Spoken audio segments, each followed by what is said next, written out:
Trump menace l'Iran, puis soudain à Washington, le débat change de nature. On ne parle plus seulement d'escalade militaire, de détroit d'Ormuz, de frappe et de riposte. On commence à parler du président lui-même, non plus seulement de ce qu'il fait, mais de sa capacité même à exercer le pouvoir.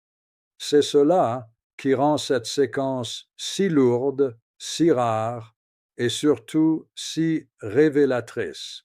Car lorsqu'une crise extérieure commence à nourrir ouvertement des discussions sur l'éviction du chef de l'exécutif américain, on n'est plus dans une simple controverse de politique étrangère. On entre dans une zone beaucoup plus dangereuse où le front international et le front institutionnel intérieur se rejoignent. AP rapporte que dans le sillage des menaces extrêmes de Donald Trump contre l'Iran, des élus démocrates ont arrêté de se limiter à une dénonciation de sa rhétorique et ont commencé à ouvrir ouvertement deux voies théoriques de sortie du pouvoir: l'impeachment, c'est-à-dire la destitution parlementaire, et le 25e amendement, c'est-à-dire le mécanisme constitutionnel d'incapacité présidentielle. Rien que ce glissement est en soi un événement politique majeur parce qu'il signifie que pour une partie de l'opposition américaine, le problème n'est déjà plus seulement la stratégie de Trump au Moyen-Orient.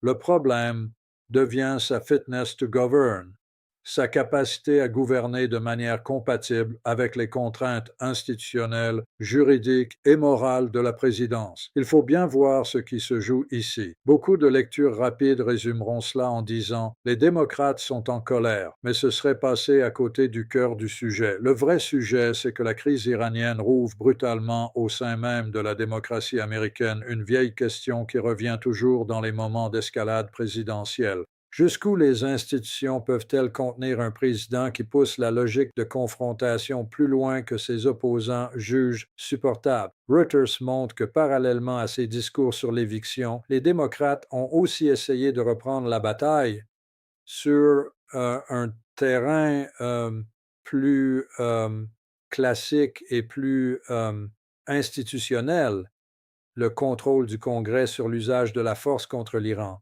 Or, cette tentative a été bloquée par les républicains à la Chambre qui ont empêché l'introduction d'une résolution destinée à limiter les pouvoirs militaires de Trump dans ce dossier. Cela change toute la profondeur analytique du sujet, car si les procédures extraordinaires d'éviction sont évoquées, alors même que les outils plus ordinaires de contrôle politique sont déjà neutralisés, cela signifie que l'opposition ne voit plus seulement un désaccord, elle voit un problème de frein institutionnel.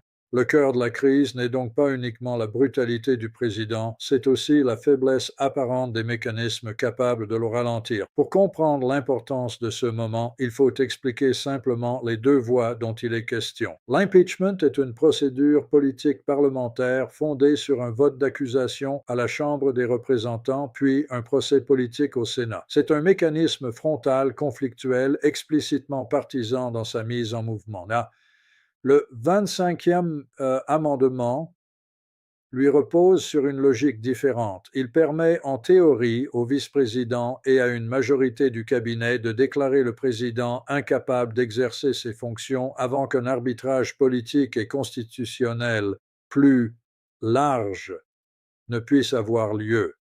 AP souligne que dans le débat démocrate actuel, les deux références existent, mais qu'aucune ne s'est transformée en procédure officielle lancée par la direction du parti. Et c'est précisément là que le sujet devient stratégiquement intéressant. On ne se trouve pas encore devant une tentative imminente de destitution, on se trouve devant une offensive politique qui cherche à faire monter la qualification du problème. En d'autres termes, l'opposition ne dit plus seulement Trump a tort, elle commence à dire Trump représente un danger tel que la question de son maintien, même au pouvoir, mérite d'être posée. Pourquoi maintenant? Parce que la crise iranienne agit comme un révélateur brutal. AP explique que ce basculement est directement lié à la violence des menaces formulées par Trump contre l'Iran, notamment l'idée qu'une civilisation entière pourrait mourir si Téhéran ne se pliait pas à ses exigences. Ces propos ont déclenché un choc non seulement moral, mais institutionnel, car dans l'esprit de ses adversaires, Trump n'a pas seulement été agressif, il aurait franchi un seuil de dangerosité rhétorique et stratégique. Et dans une démocratie présidentielle, ce genre de seuil change la nature du débat. Tant qu'un président reste dans l'espace d'une dureté stratégique interprétable comme une posture, le conflit reste politique. Mais lorsque cette dureté est perçue comme une menace d'anéantissement, ou comme une dérive incompatible avec les normes minimales de retenue. Alors la discussion glisse vers autre chose. Non plus seulement est-il d'accord avec nous, mais est-il encore apte à exercer cette fonction sans mettre en danger le pays et l'ordre international, et cela au fond qui fait de la crise iranienne une crise de régime potentielle à Washington, même si l'expression doit être maniée avec rigueur. Pas une crise de régime au sens d'un effondrement institutionnel imminent, évidemment, mais une crise dans laquelle la présidence redevient le lieu même du conflit constitutionnel. Reuters et AP convergent ici sur un point essentiel. Le front extérieur pour aller laisser le front intérieur se nourrissent mutuellement. D'un côté, Trump radicalise la confrontation avec l'Iran, puis tente de la recadrer à travers une trêve de 2 semaines. De l'autre, ses opposants utilisent cette séquence pour contester non seulement ses choix, mais la manière même dont il exerce la magistrature suprême. C'est un phénomène très américain, mais aux conséquences géopolitiques énormes. Car lorsqu'une puissance comme les États-Unis donne le sentiment que sa chaîne de commandement politique est elle-même devenue un objet de bataille, tous les acteurs extérieurs recalculent.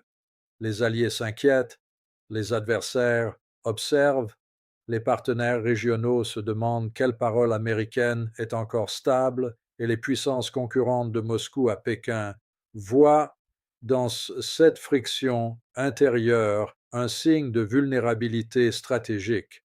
Même lorsqu'aucune destitution n'est réellement proche, le simple fait que cette hypothèse entre dans le débat altère la perception internationale de la cohérence présidentielle. Il faut cependant rester rigoureux et c'est là que l'analyse doit gagner en hauteur. Les appels à évincer Trump sont politiquement réels, mais institutionnellement fragiles. AP insiste sur le fait que la direction démocrate n'a pas officiellement engagé de procédure de destitution et que dans un Congrès contrôlé par les républicains, une éviction effective paraît hautement improbable à ce stade. Cela veut dire que le sujet n'est pas Trump va tomber demain. Le sujet est beaucoup plus subtil et peut-être plus puissant encore sur le plan géopolitique. Trump entre dans une phase où même ses adversaires ne parlent plus seulement de sa politique étrangère, mais de sa capacité à gouverner. Cette nuance est capitale. Une destitution imminente produirait un choc spectaculaire, mais peut-être trop simple à lire. Ce qui se joue ici est plus diffus et plus corrosif. La crise iranienne transforme progressivement le président en problème institutionnel intérieur et cela peut être à moyen terme encore plus déstabilisant qu'une bataille procédurale rapidement perdue. Parce qu'un président peut survivre à une offensive partisane, il survit plus difficilement à l'installation durable d'un doute sur son aptitude à gouverner. C'est ici que la question du Congrès devient décisive. Reuters montre que les démocrates ont tenté de faire revenir la bataille sur le terrain constitutionnel classique des war powers, c'est-à-dire des pouvoirs de guerre. Leur idée était simple. Rappelez que le Congrès dispose en théorie d'un rôle fondamental dans l'autorisation de l'opération militaire de long terme et dans l'encadrement de l'usage de la force. Mais les républicains majoritaires ont bloqué cette tentative avant même qu'elle puisse réellement s'ouvrir. C'est une information très importante pour ton angle, car elle montre que même sur le terrain plus modeste et plus institutionnel du contrôle législatif, Trump bénéficie encore d'une protection politique suffisante. En d'autres termes, avant même de parler d'impeachment ou de 25e amendement, on voit déjà que les mécanismes ordinaires de limitation du président rencontrent un mur partisan. Cela nourrit naturellement la radicalisation du discours démocrate. Quand les freins classiques échouent, les discours extraordinaires montent, et cela ne dit pas que ces discours aboutiront. Cela dit qu'ils deviennent, aux yeux d'une partie de l'opposition, les seuls langages encore disponibles pour qualifier ce qu'elle considère comme une dérive. Il faut aussi voir l'effet de cette séquence sur la figure même de Trump. Il voulait apparaître comme l'homme fort face à l'Iran, celui qui menace, impose un ultimatum, puis obtient une pause ou une concession. Mais l'effet intérieur peut être exactement inverse. Plus il dramatise sa posture internationale, plus il risque de devenir à Washington le cœur même de la crise. OP explique que la colère démocrate a été nourrie par la pression des électeurs eux-mêmes avec des bureaux du Congrès, recevant un afflux massif d'appels inquiets après les menaces contre l'Iran. C'est un détail important car il montre que la séquence ne vit pas seulement dans les élites parlementaires, elle remonte aussi des bases électorales. Et lorsque un choc international commence à transformer le rapport de l'opposition à son propre électorat, la crise prend une autre densité. Elle cesse d'être un débat entre experts de politique étrangère. Elle devient un sujet de légitimité politique intérieure. Trump n'est alors plus seulement jugé sur sa force, mais sur le risque qu'il ferait courir à la nation elle-même en concentrant entre ses mains une logique d'escalade trop brutale. La formule de bascule est donc la suivante. Le sujet n'est plus seulement de savoir si Trump peut déclencher une guerre. Le sujet devient de savoir si les institutions américaines ont encore les moyens politiques de le contenir quand il s'approche d'un tel seuil. Reuters éclaire cette question avec brutalité. Même sur le terrain plus limité des pouvoirs de guerre, les républicains ont déjà fait barrage. Et c'est précisément pour cela que cette première partie est si importante, parce qu'elle nous montre comment une crise extérieure avec l'Iran se transforme par ricochet en test intérieur sur la capacité du système américain à freiner son propre président. Trump n'est pas encore sur le point de tomber, mais il est en train de transformer une confrontation géopolitique au Moyen-Orient en bataille sur sa propre survivance politique à Washington. Et pour une lecture géopolitique de haut niveau, c'est un signal majeur. Parfois, les guerres ne déstabilisent qu'Allah pas seulement les régions qu'elles frappent. Elles remontent jusqu'au centre impérial lui-même et y rouvrent la question la plus sensible de toutes qui contrôle réellement la décision stratégique quand le chef de l'exécutif choisit l'escalade. La violence du débat à Washington ne doit donc pas faire illusion sur l'état réel du rapport de force institutionnel. Oui, Donald Trump est désormais politiquement visé de manière beaucoup plus frontale qu'au début au début de la crise. Oui, des élus démocrates parlent ouvertement d'impeachment et certains vont jusqu'à évoquer le 25e amendement après ces menaces contre l'Iran. Mais AP est très clair sur un point essentiel. La direction démocrate n'a pas officiellement embrassé une procédure de destitution et avec un Congrès contrôlé par les républicains, une éviction effective reste hautement improbable à ce stade. Le Wall Street Journal va dans le même sens en présentant ces initiatives d'abord comme des instruments de pression politique et de cadrage du débat, bien plus que comme des mécanismes réalistes de chute immédiate. Autrement dit, Trump est attaqué avec une extrême violence symbolique, mais il n'a un état justice, il n'est pas encore placé devant un risque institutionnel imminent de renversement. Et c'est précisément ce contraste qui rend la séquence si intéressante sur le plan géopolitique. L'intensité de la contestation ne débouche pas encore sur une capacité réelle à le faire tomber. Il faut donc déplacer la question. Le vrai enjeu n'est peut-être pas de renverser Trump maintenant. Le vrai enjeu est de l'affaiblir, de l'encercler politiquement, de le transformer peu à peu en président contesté non seulement pour ses choix, mais pour son aptitude même à gouverner. C'est là que RS apporte un élément central. Les démocrates n'essaient pas uniquement de le délégitimer dans les médias ou par des déclarations spectaculaires. Ils tentent aussi de le contraindre sur le terrain institutionnel plus concret des war powers, c'est-à-dire des pouvoirs de guerre du président. Reuters rapporte que Les républicains de la Chambre ont bloqué une tentative démocrate visant à imposer un vote sur une résolution de limitation de ses pouvoirs militaires concernant l'Iran.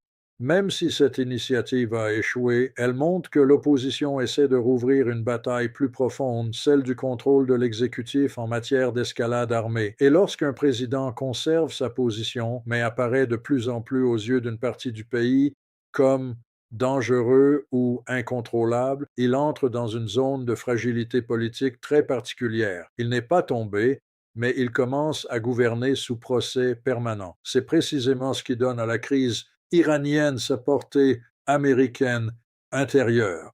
L'Iran n'est plus seulement un adversaire extérieur de Trump, il devient aussi le catalyseur de ses difficultés internes. Et c'est un schéma classique des grandes puissances en tension. Lorsqu'une crise extérieure semble mal maîtrisée, elle cesse d'être seulement un problème diplomatique et devient un test sur la qualité du commandement politique au centre.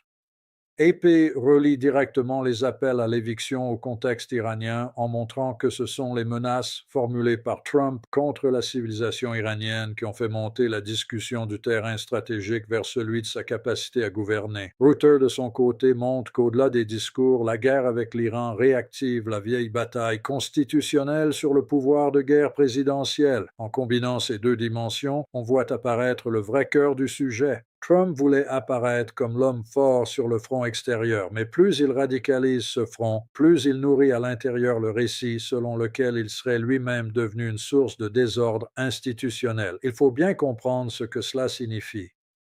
Dans une lecture superficielle, on pourrait croire que l'opposition démocrate se contente de faire de la surenchère morale face à des déclarations outrancières. En réalité, ce qui se joue est plus profond. Les démocrates savent très bien que dans les conditions actuelles, l'impeachment a peu de chances d'aboutir et que le 25e amendement est encore plus improbable puisqu'il supposerait la participation du vice-président et d'une majorité du cabinet.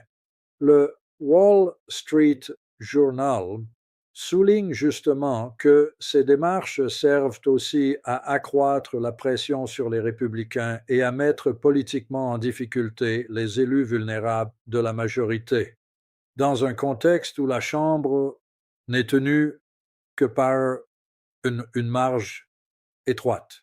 Cela veut dire que l'objectif est double. D'un côté, signaler qu'un seuil de gravité a été franchi. De l'autre, construire un coup politique durable autour de Trump. Et dans ce type de bataille, la chute immédiate n'est pas nécessaire pour que l'offensive soit utile. Il suffit que le président commence à porter l'image d'un chef excessif, imprévisible ou trop dangereux pour que sa marge politique se rétrécisse. C'est là qu'intervient une distinction essentielle, particulièrement utile pour une lecture professorale. Il existe une différence entre menace sur le pouvoir et érosion de la légitimité. La première est institutionnelle. Peut-on faire tomber le président? La seconde est politique. Peut-on le rendre plus faible, plus isolé, plus coûteux à défendre? Dans l'Amérique de cette crise iranienne, la première reste limitée, mais la seconde progresse nettement. OP rapporte que les bureaux parlementaires démocrates ont reçu un afflux massif d'appels d'électeurs inquiets après les menaces de Trump, ce qui montre que la séquence dépasse le cercle restreint des élites de Washington. Cela signifie que la crise ne vit plus seulement dans les dépêches, les plateaux et les discours d'hémicycle. Elle remonte dans la base sociale de l'opposition et commence à affecter l'atmosphère politique plus large. Dans un tel contexte, un président peut parfaitement rester à son poste tout en entrant dans une phase où chacune de ses décisions internationales est relue à travers un soupçon intérieur. Agit-il encore comme un chef d'État responsable ou comme un acteur qui intensifie le risque pour masquer ses propres fragilités? Ce soupçon, une fois installé, compte énormément. La dimension géopolitique de cette affaire apparaît justement ici. Une puissance comme les États-Unis ne souffre pas seulement lorsqu'elle perd militairement ou diplomatiquement. Elle souffre aussi lorsque son adversaire extérieur parvient même indirectement à fracturer son unité politique intérieure. Et c'est en cela que l'Iran, dans cette séquence, devient beaucoup plus qu'un simple théâtre d'opération. Il devient un révélateur, presque un miroir grossissant des tensions américaines sur la présidence impériale. Reuters montre que les démocrates ont essayé de rappeler que la Constitution donne au Congrès le pouvoir de déclarer la guerre, mais que les républicains ont opposé un verrou partisan en bloquant même un débat sur cette question. AP montre parallèlement que face à l'impossibilité de contenir Trump par les voies ordinaires, certains démocrates radicalisent le langage jusqu'à parler d'éviction. Ensemble, c'est sûr